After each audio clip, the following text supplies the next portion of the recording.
Welcome to Poetry Changes Lives, my book of poetry, history, a thought for the day. The poetrychangeslives.com website tells you all about it. Well, on this day in 1819, the Peterloo Massacre happened. That was a very strange and very dangerous, nasty incident in Manchester. A political gathering was charged by a detachment of British cavalry soldiers, and 15 people were killed and many others injured in dispersing this political gathering. Can you imagine that happening today? A political gathering dispersed by the army and 15 people being killed. Well, you know, it happened nearly 200 years ago, and we don't want it to happen again. Non-violent resistance is much better. An eyewitness at the time said, within 10 minutes the crowd had dispersed at the cost of 11 dead, many injured. And the massacre, it happened at St. Peter's Field, and it was called contemptuously the Peterloo Massacre, in contemptuous comparison to the Battle of Waterloo that had been fought just 5 years earlier. People were very jumpy in the political scene.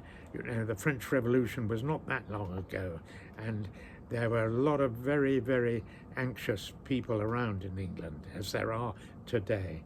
We need to remember these historical events. Percy Bysshe Shelley, the poet, who, like many of the Romantic poets, was very supportive of the French Revolution and the rights of man and all that sort of thing. He wrote this contemptuous poem about the Peterloo Massacre called The Masque of Anarchy, and it's perhaps the first modern statement on the principle of non-violent resistance. See what you think of this. It's well worth reading. It may not be the most immortal poetry ever written, but it's pretty good in just the fact it's written as a statement. Here we are. Stand ye calm and resolute, like a forest close and mute, with folded arms and looks which are weapons of unvanquished war. And if then the tyrants dare, let them ride among you there.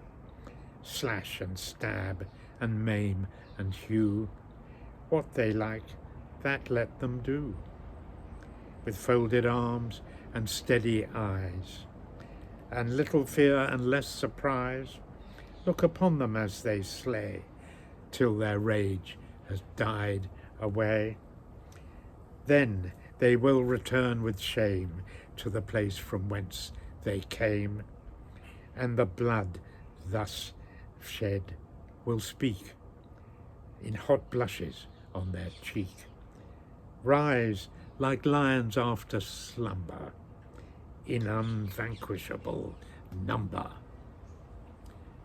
Yes, non-violent resistance is the path. It has a power of its own, though it comes sometimes at a cost. Today I ask that I will not fear to stand up for that which I believe is right. Thank you for listening.